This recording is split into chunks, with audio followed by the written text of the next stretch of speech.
All right, everybody. Thanks for tuning in today for this portion of the Ask Junior segment of our Tuesday show, Dirty Air. I also have with me today filling in for Andrew. Andrew's under the weather. Didn't make it in today. So I asked TJ Majors to drop in.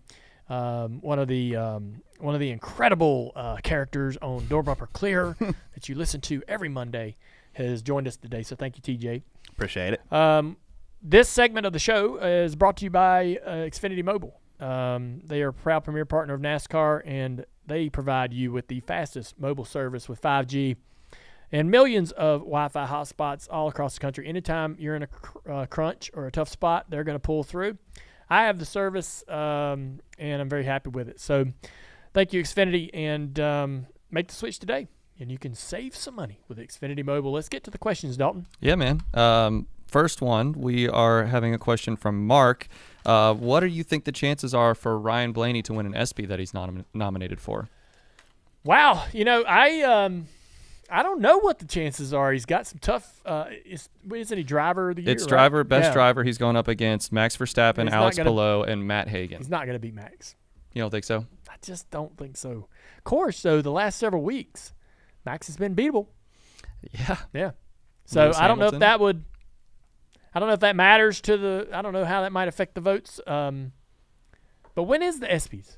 I believe it's this week, if not next. Yeah. Let me double-check that. But Ryan is going. Yeah. So that could change. If he's going, then I would think that maybe he knows that he may win it. Maybe. Yeah. We're going to have to wait and see. I hope he wins it because, hey, I got an ESPYs. I got one. Did you? Yeah. What'd you win for? Driver of the Year, 2004. Okay. I think. 2004, yeah. And so anybody that says that ESPYs don't matter and it's a made-up award, they don't have one. Yeah. Next question. Well, you can still vote for Ryan. So go vote for Ryan. Oh, you can? Yes. Go vote for Ryan. Dalton comes in, saves the day. I did. Vote for Ryan. Let's vote for Ryan. We can help this. How do we do that? Go to, I believe, just ESPN.com or ESPYs, somewhere on there. Just Google ESPYs and you'll be able to vote for him. You'll find your way there. Jeez. All right. The YouTube video will help you learn how to. Yeah. Go to YouTube, Google how to vote for Ryan Blaney on the ESPYs. Yeah. All right. Moving on to the next question. Big weekend for NASCAR with the EV car, right? So what are your thoughts, both of you, on the EV project? Man, so many people were freaking out. I know. I tweeted out about that. I was like, I thought I sat on it for a day, and I was like, don't want to have a reaction and didn't have to reel it back. But I got to thinking, and they had this little video of it, throttling up and taking off, and I was like, dude, that looks exactly like the slot cars that I raced. Me and Kenny Wallace used to go to the slot car track at Dave Mater's. He had a Dave Mater, prolific racer in his own right, used to have a slot car track in Mooresville when I was really young. I still have the box and all my cars and everything. And I used to meet Kenny Wallace over there, and we'd race our slot cars. It's just like that. And then in around the early 2000s, me and the Uris got heavy into RC cars, and I had a bunch of those pan carpet cars that would be raced on the indoor tracks. Just like that. It's a big toy. That's all it is. Nothing to be scared of. I saw that there was some talk that NASCAR and Nitro Cross are going to get together, and that's probably where we'll see that be implemented. Well, everybody was like, oh, what are we going to do? What's this replacing? What's this replacing? Everybody's like, I don't want it to replace anything. No. And then, a couple days later, or a day later, Adam Stern says, hey, NASCAR may be investing in Nitro Cross. And now they're going, all right, well, maybe that's where this car could live. There could be a pavement, portion to Nitro Cross that this car could exist. So I'm not worried. Look, I'm not worried about it sort of infringing on what we love about NASCAR and the 3 Series, the top 3 Series, and Truck and Xfinity and Cup. And yeah.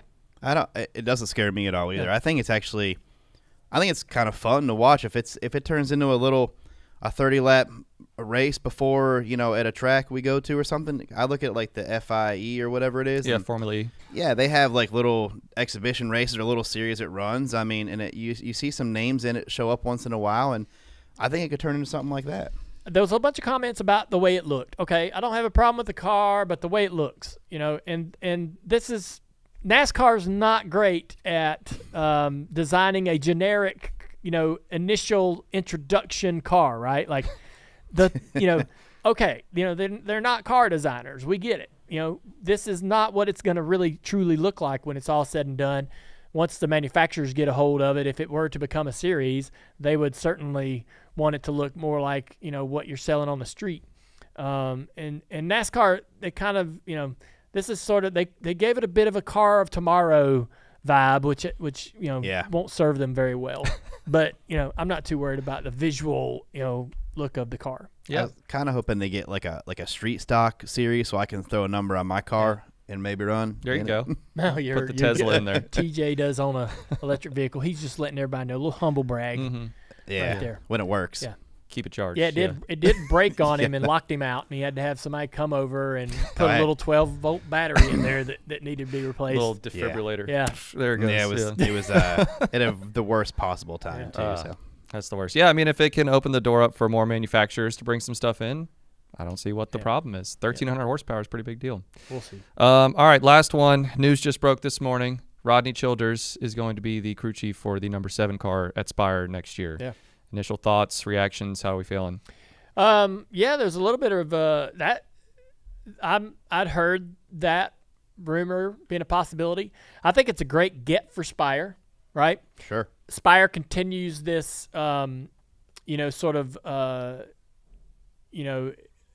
put up or shut up sort of, hey, we're in. We're no longer just looking at the financial bottom line and trying to, be profitable at all costs in terms of a big cost and performance. They are now going after performance. They are spending money and focusing more on results, which I have to applaud them for. And if Corey continues to be the driver, I think this is the opportunity. I think he has to be incredibly excited if he's the driver of the car next year, which I have nothing to believe that he wouldn't be. He's had a bit of a tough go lately, and critics are coming out about whether, there needs to be a new direction for the 7 car. And I think this is his opportunity to maybe try to go get the results that he thinks he's capable of getting. Rodney's one of the best in the garage. He's got a few years left. And, I think eventually Rodney's going to find that, general manager, technical director role that gives him a little more time with his family. But he's got a few more good years on that pit box left, and this could be exactly what Corey LaJoie needs to get his career where he wants it to be. Yeah, Rodney, no matter where you say Rodney goes, we're going to say that's a great get for them because Rodney is incredibly talented as well, and he knows how to call a great race. He knows how to put cars in position at the end, and he knows how to make cars go fast. So this is Corey's got to be pumped. I would say too, it's a missed opportunity, or a loss for other teams that may have been interested in Rodney. Imagine where, if he had went to RCR with Kyle Busch, imagine that pairing, right? Rodney and Kyle together. Kyle wins races. I think gets back to victory lane with Rodney. Even Rodney, having taken Petrie's spot over there as sort of the technical director, head technical director, would have been a great hire. Yeah. And staying with Furniture Row, what that might have been for that team if they're trying to, continue to develop into a contender as they have over the last couple of years.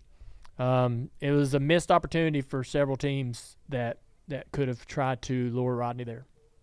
Gotcha. Yeah. The only other stuff I have is Front Row's making an announcement tomorrow. They're going to be announcing their driver. Noah Gragson seems to be the leader for that position. And yeah, there was also some news that Austin Dillon said that there could be some shaking up next year at RCR. So we'll see what happens. Everybody keep your eye on it. Yeah, the Front Row stuff is going to be interesting. There's still like a murky, there isn't an unknown about like the fourth Stewart-Haas charter really. Yeah, I don't think it's really been accounted for yet, has it? We don't really truly know where that thing's going to land, where it will live. And so there's still a lot to shake out. Front row will be interesting. There's a little, I think Spire may have some developments, possibly. There's still some, I think we know what's going to go on at Trackhouse, but not everything's been announced entirely, right? In terms of, colleague and a few other things. There's Rick Ware may still have some things that they have unsettled on their second car, unsure there. So there's still a lot of things that could happen over the next couple of months. And it should, like the next week, 2, 3 weeks, 4 weeks, should shake out quite a bit. It's already so early. I mean, I feel like silly season started like way early this year. Daytona. Like so weird. Well, the Stewart-Haas thing kind of kicked the ball down the road and got it going, and inevitably, created a stir, and that's kind of why I think that happened. But everybody needs to know what they're doing, by August. Pushing into September is really getting late for trying to get those announcements out, trying to start to develop. Prepare for next year. Everything you need in terms, not only just, cars and crew and people, but merchandise and all of those things. That stuff's, well out in front. So that's why you want to get those deals announced and done as early as possible. Gotcha. Good stuff. Well, that's all we got. All right, y'all. Thank you all for tuning in. Thank you again to Xfinity Mobile. TJ, appreciate you being here today, filling in. You. Hopefully Andrew gets well. Thank you all for tuning in to the Dale Jr. Download this week. We got a great episode coming at you later today. Dirty Air. We talked a lot about Legos and all kinds of fun stuff. Chicago. And TJ, he brought a bunch of great insight today on his experience at Chicago. So great show. Appreciate it. Also, tomorrow, Gary Nelson, crew chief. Man, I have worked hard to get him on this show, so I am looking forward to this interview, and I know you will too. That's coming out tomorrow. We'll see you guys later. See ya.